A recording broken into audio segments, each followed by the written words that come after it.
I do want to welcome you to our second service. Reverend Dar was wonderful first service, so get the CD and take it home with you. Did everybody get a handout this morning? That's my Christmas gift. Have them. No, it happened. We have a wonderful service to move into this morning and a lesson that's very, very important, because our lesson this morning is the awareness that we can at any moment allow ourselves to recognize that we are the gift from God, through God, to God, and our challenge is to open it and to celebrate it. Dr. Ernest Holmes said, quoting, "It's the Father's good pleasure to give us the kingdom." The idea of that is to recognize that the gift is here and then open it and do something with it.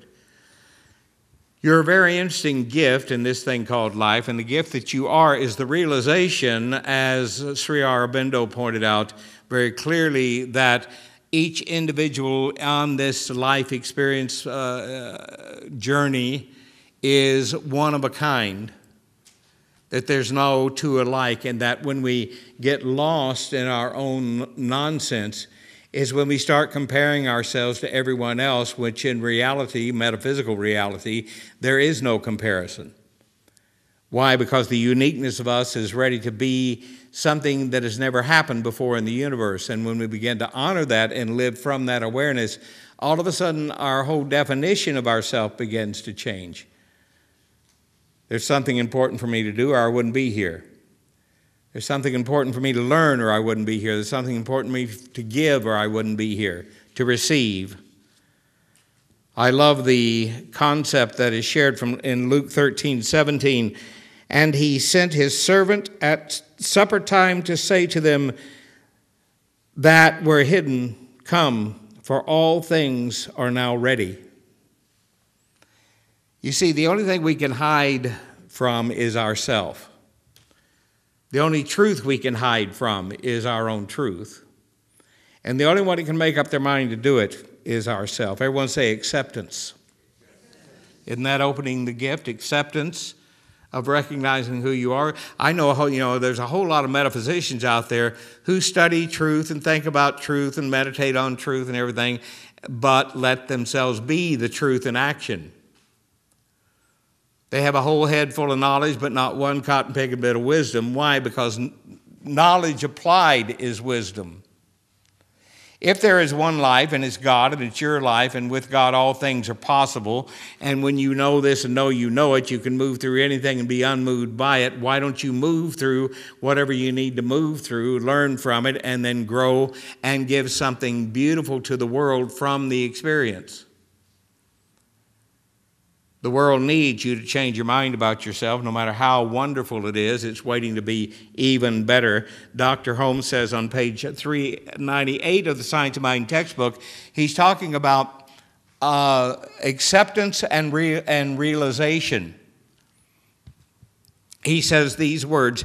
He says, "These words are fraught with the greatest meaning to one who wishes to consciously use the creative power of thought for definite purposes. Acceptance and realization are mental qualities and may be consciously generated." Now, that's not a new idea. That's the oldest idea on the planet. Applied in today's language, applied in the now. Joy to the world, the Lord has come. The law has come. Where? To the experience we're having now. It's what Lord means, law. Joy to the world, the law is here. The law that can't say no to us, the law that is ready to accept your next idea as a mental equivalent and produce it as a life experience. If you don't like where you've been, or if you moved out of something less than beautiful, then celebrate the fact that you're going forward. You don't have to repeat it again unless you insist on it. And you can do what? Celebrate the best of yourself at any moment, at any time. Now, everyone say, I have the ability to make new things happen. I honor the ability, and I give birth to the new things. See, now the challenge is if you're going to give birth to the Christ idea, it means I now give birth to something that has no worldly definition. It has nothing but unlimited possibility as a definition, as an experience. It was Albert Einstein who said the difference between genius and stupidity is genius has its limits, stupidity doesn't. How many been there and done that? Okay. Now, everyone turn to somebody next to you and say, you are a genius. And it's time you made it known to the world. All right. Okay. How many ready to make it known to the world? Okay. All right. Albert Hubbard pointed out the best way to prepare for life is to begin to live. I remember I was just sharing that. How many have every Christmas time you go back and have memories of past Christmases? Okay. I remember one of the most beautiful Christmases I had is I was in Los Angeles in school. Had this little bitty place. I didn't have 2 dimes to rub together. The only play I had was Wednesday night at Founders Church of Religious Science, and Sunday morning when I could get there, I was also working on Sundays and going to school. And here comes Christmas time, and so I'm walking down the street, and there was a dead tree branch, and I picked it up and took it to my place, and I found an old coffee can and some dirt. And I stuck the old tree branch in it and got some aluminum foil and made Christmas ornaments. And I had a couple other friends who were broke.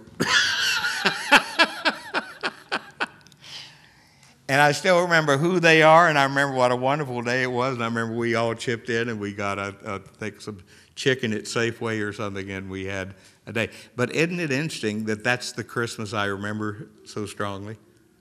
Okay. And the gift that at that moment was the friends that were there that we shared. And you know what? That was 1965, and they're still friends. And I still know who we are, and we're still in contact with you. One of them is Paul Williams, who was here when we had our 30th anniversary. It was Betty Golub who said this: we all face challenges every day. Winners deal with these challenges in a positive way. Losers see them as problems. Okay. How many move from seeing something in front of you, move from seeing it as a problem to seeing it as a challenge? Okay, so you can grow from a challenge. See? But the thing about problems is if you affirm, my life is full, I'm a problem, everyone say, no, I don't want you to say it. And the reason I don't want you to say it, because if your affirmation is I'm a problem solver, you got to fill your life full of problems so you can solve them. Okay. Everyone say I'm a challenge meter.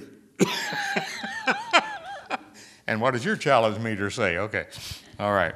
Now, the challenge we have always is to recognize, as we talked about last week, the idea of life unfolding. Remember, I asked you last week that if you made a demonstration, a great, wonderful demonstration, I had all of you think about what you wanted to demonstrate. If it was 100% of your life right now, and you were to give it to the paper, to the newspaper, and tell them about it, what would the headline be? What would the headline be? Okay. How many demonstrated your headline this week? Any of you? Oh, good. Penny. Okay. That's wonderful. I'm going to share this with you. Listen to this. And here's why you demonstrated it, because you became one with it.